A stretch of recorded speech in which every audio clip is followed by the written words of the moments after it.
Welcome back to another episode of Big Movie Mouth Off. We're here at Groovy Cinema Pub, our fine host. We're reviewing some more movies today.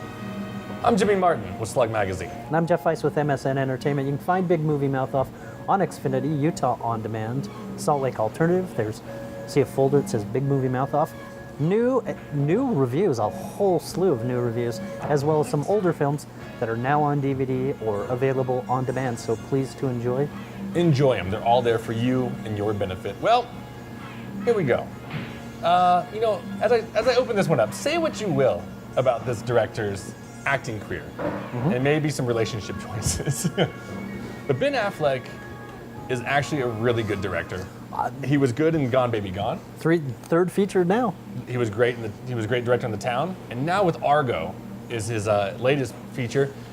It is the true story, actually declassified recently, and I say recently. 1997 by Bill Clinton. It's been a few years, but declassified by President Bill Clinton, of a mission in 1979.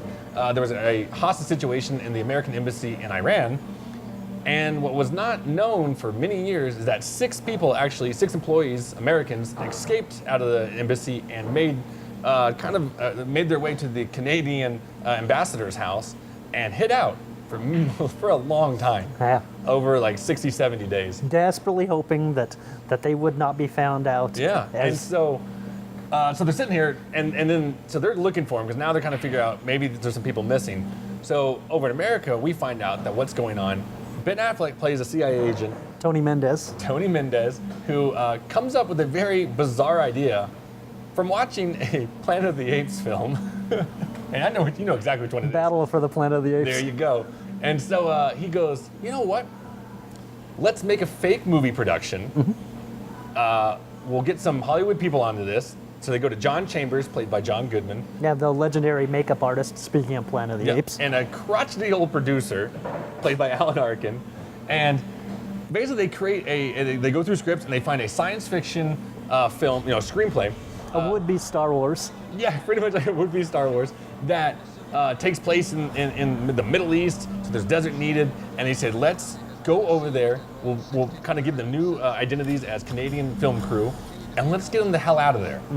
And I won't ruin anything, but it is intense. What happened? 6 of the hostages went out a back exit. Where are they? The Canadian ambassador's house. Got Revolutionary Guards going door to door. These people die. They die badly. White House, who wants the 6 of them out? What we like for this are bicycles. Deliver the 6 bikes, provide them with maps. Or you could just send in training wheels and meet them at the border with Gatorade. It's gonna take a miracle to get them out. Buddy man, what are we watching? I got an idea. They're a Canadian film crew for a science fiction movie. I fly into Tehran. We all fly out together as a film crew. I need you to help me make a fake movie. So you want to come to Hollywood and act like a big shot without actually doing anything? Yeah. You'll fit right in. You need a script? Argo, science fantasy adventure. Moonscape, Mars, desert. They need an exotic location to shoot. You need a producer. If I'm doing a fake movie, it's going to be a fake hit. You don't have a better bad idea than this? This is the best bad idea we have, sir. By far. You have 72 hours to get them out. They're getting a visitor. You gotten people out this way before? No. You're asking us to trust you with our lives. This is what I do, and I've never left anyone behind. Ben Affleck and his screenwriter nicely balance what is a very, very, very tense final hour of the film with unexpected humor coming mostly from these Hollywood types played by John Goodman and Alan Arkin. There's nothing funnier, really, than the Hollywood lifestyle. No. I mean, and he really does. He walks a tightrope of tension and a thriller and drama. I mean, people are being murdered in the streets, during the situation, and then he cuts to Los Angeles, where it's the biggest group of idiots you've ever seen who bitch about the most mundane things, who think that's what's really going on in the world. And then he cuts back to, Iran, and it's incredible. It's really, to walk the fine line of that tightrope and not fall off is another, it's another point proven on how great of a director he really is. Right? Well, this one's got an MA in English. She should be your screenwriter. Sometimes they go along on scouts because they want the free meals. Here's your director. You teach somebody to be a director in a day?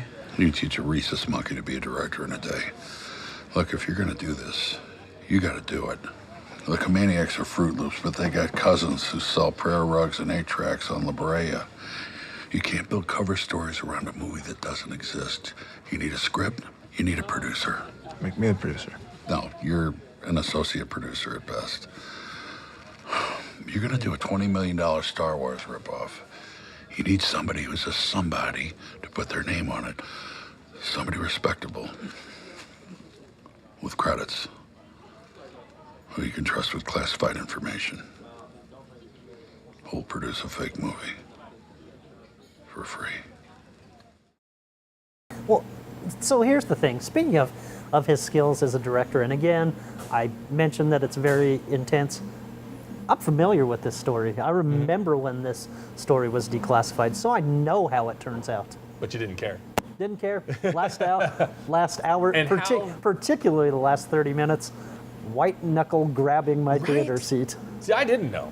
I mean, I knew about the hostage situation, but I did not know about this declassified story. And and I hate the term, and I've said it every time we say it on here, I was on the edge of my seat. Literally looking down going, I'm on the edge of my seat. I really am. And my fists are clenched. I'm like, go, go, go, go, go.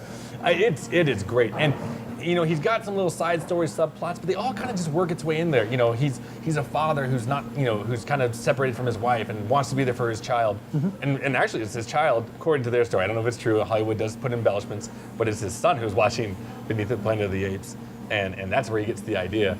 And so even these little subplots have meaning to them, and so nothing's really wasted. No. And there's no fat on this piece of meat. And it's funny because this is a 120-minute movie. That's 2 hours for you layman, which actually sounds longer than that film feels. It got done, and I walked out of the theater and went, "That was 2 hours, really?" Oh, it goes by so quick. Especially that final 30 minutes. It's all those cliched terms, heart pounding, thrill ride, whatever you want to call it. It's exactly what it is. And I haven't had that much fun. I'm thinking it's almost like a heist, and I'm thinking like Ocean's 11, stuff like that, that I had so much fun with. And when at the end of it, you want to cheer kind of thing. It's a very rah-rah feel-good story. Oh, hell yeah. Not that I want to spoil what happens at the end, but no. But I mean, it'd be gross if they all died and we just said that. Wouldn't it? Wouldn't it? 3.5 stars, Jimmy. See, again, I'm right about. I think it was 4 stars. I had so much fun. I can't quibble with you there. Yeah, I had so much fun with it. Ben Affleck, even like I said, you want to give him crap about being in G League, go right ahead. But we all make mistakes in our lives. But as a director, as an actor, watching John Goodman and Alan Arkin just be the biggest smartass, crotchety old jerks on screen together. I love it. Although I will say this right now, do you know who actually got the biggest laugh from me in the film? Bryan Cranston as Ben Affleck's dad. And I know exactly that you know exactly which scene I'm talking about. Even he was great in it. Right? Just nothing went wrong with here. And so I salute him for making just another times a charm. Good on you, Affleck. And as I continue to say, suck it, Affleck haters. Suck it. Well, there you go. 3.5, 4 stars. Go see Argo. Support this film because it's a good one. And we'll catch you guys next time. See you later.